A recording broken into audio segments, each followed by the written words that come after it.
Katang nukho avuso Saṅkhāra datthabba. Katang Saṅkhāra sammasittabba. Katang Saṅkhāra vipassitabhati.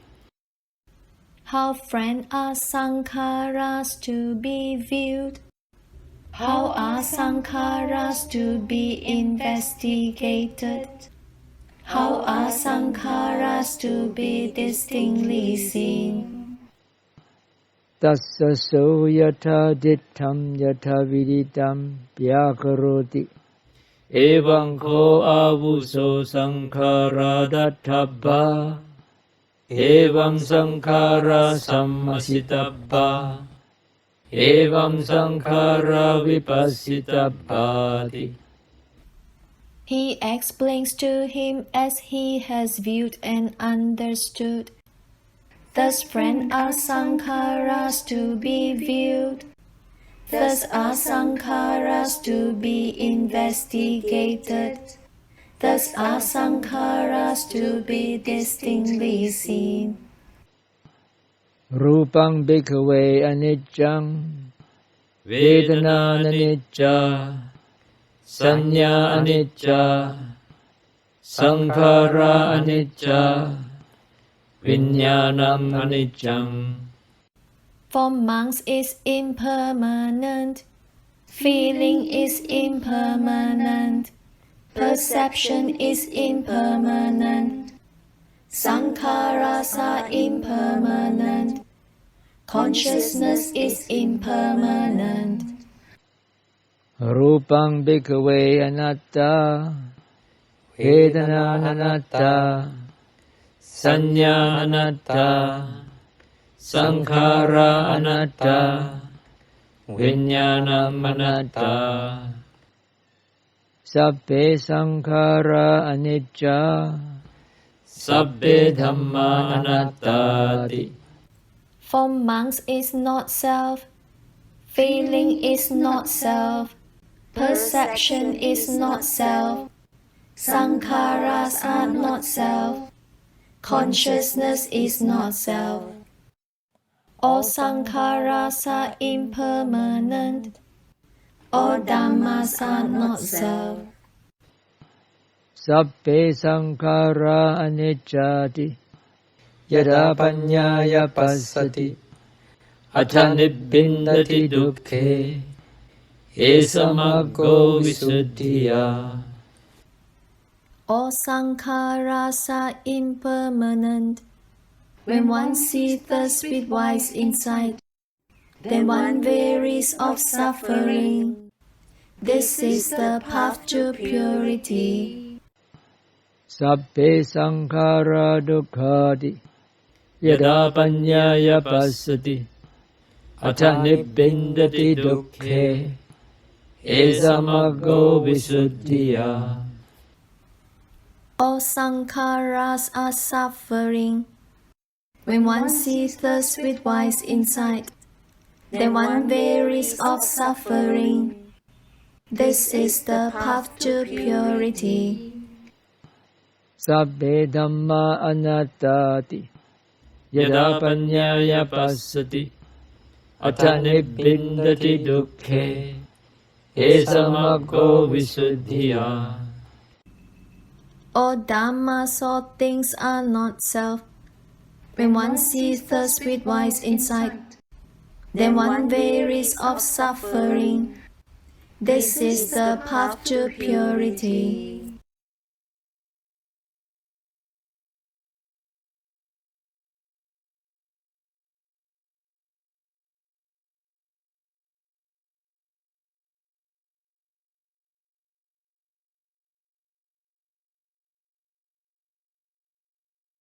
First of all, I hope that all of you have done your homework and have gone through the excerpts from the suttas that are given in the handout, and also have tried to answer the questions, because now is not the time to start studying.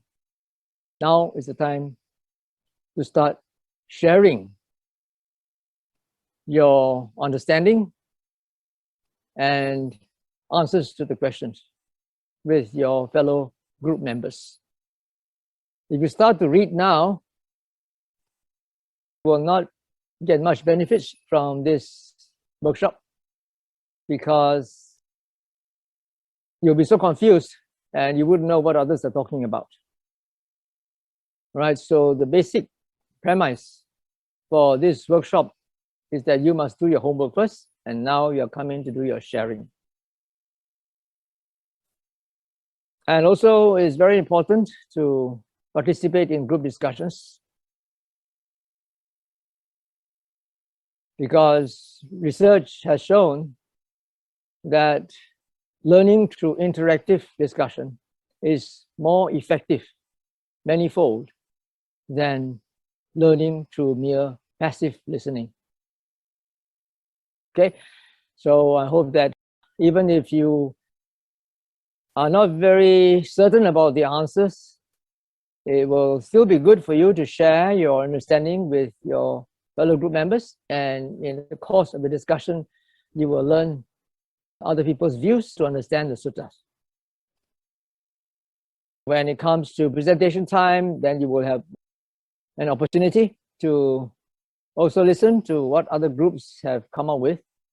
And finally, when I give you the summary, then you can tie up everything and see how you went astray or how you misinterpreted what the sutta was trying to say. Okay, so the purpose of this workshop is to understand the contextual usage of Saṅkhāra and how to apply this understanding in practice. It is typical of the Buddha to use the same word in different contexts with different meanings. And so we have to be careful, and we cannot have a blanket meaning for Saṅkhāra. The meaning of Saṅkhāra will differ according to the context of its usage. So you have to get used to that, so that next time when other people use the word Saṅkhāra, especially teachers, then you will be able to know where they are coming from, or else you'll become very bewildered. And once we understand that Saṅkhāra is used with different meanings under different circumstances, then we shall have to apply it in our practice. The whole purpose of studying the Buddha Dhamma is not because you want to pass an exam or because you want to argue or debate with people, but in order for you to understand and apply it to your practice. All right, there's a whole purpose. So application is very important. But before you can apply, you have to understand. You know, the Noble Eightfold Path starts with right view. Right, so you need to have the right view, the right information, the right understanding before you can walk on the path correctly.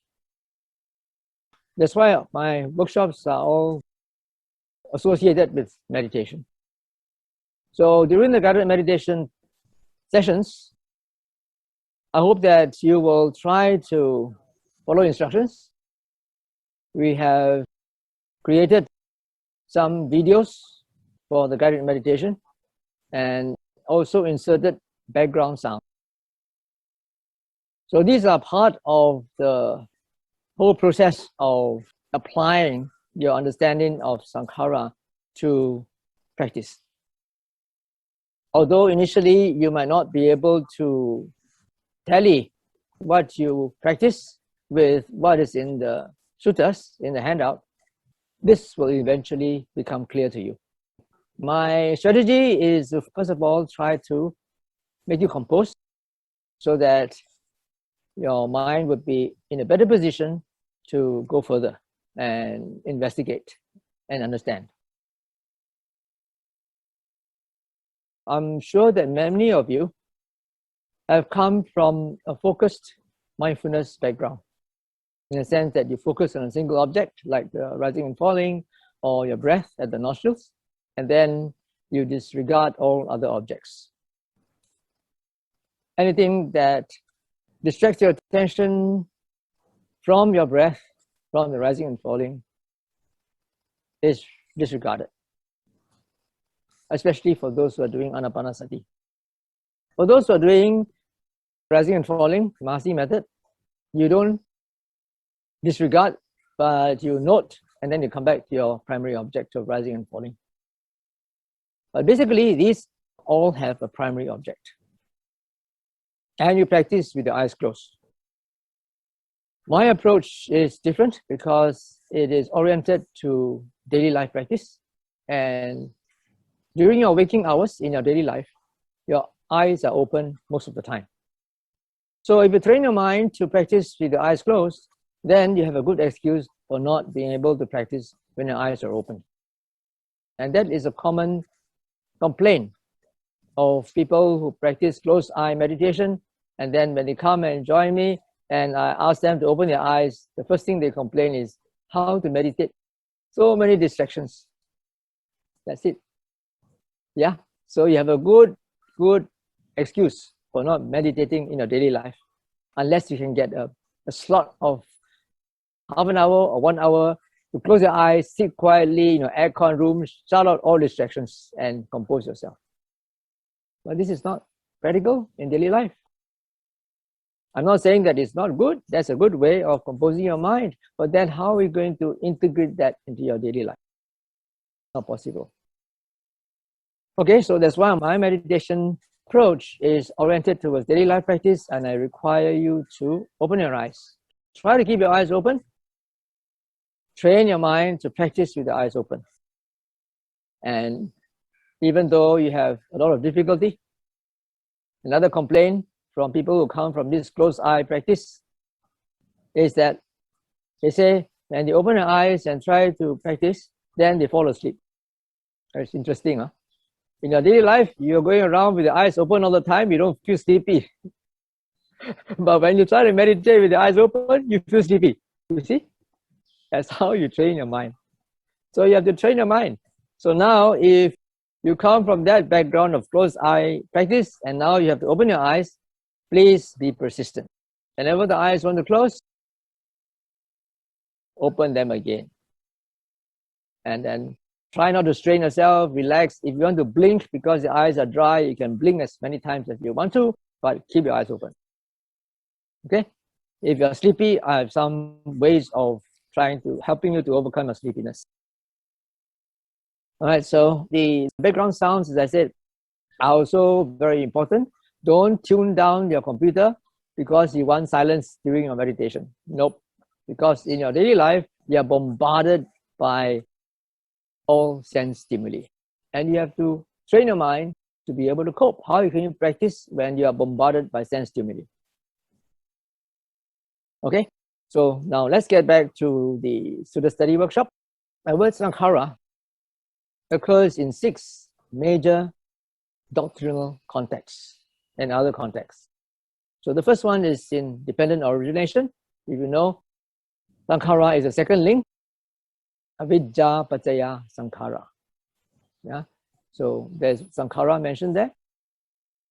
Because of ignorance, that's a condition, then Saṅkhāra arises. The second context is in the context of the 5 aggregates. As you know, in the 5 aggregates, the 4th aggregate is Saṅkhāra. The third is constructions. This comes under the practice of vipassana. I'm sure that many of you have heard of this very popular verse from the Dhammapada. Sabbe saṅkhāra anicchāti yada paññāya pasati acchā nibbindati dukkhe esamaggo visuddhiya. So this one comes from the Dhammapada. And this is the practice of vipassana. It's also the word Saṅkhāra is used. Here I translate it as constructions, but it is variously translated, as you can see in your handout. You have conditioned phenomena, that's the most popular, I guess, and then you have fabrications, or conditioners, or conditioned conditioners. But I prefer the word constructions, which I will explain later. The 4th is in relation to succession attainment. Succession attainment, according to the commentary, is called Nirodha samapatti. But according to the suttas, it's called Sanya Vedaita Nirodha Samapatti. Okay, the attainment of the cessation of the perception and feelings. So in this context also, the word Saṅkhāra is there. The fifth major doctrinal context is in the Anapanasati Sutta, mindfulness of breathing, where we have the word Saṅkhāra used in the first tetrad and in the second tetrad. Yeah, where first tetrad is about Kaya Saṅkhāra, and then in the second tetrad we have Citta Saṅkhāra. The sixth is in the context of karmic activity. Here we talk about different types of Saṅkhāra.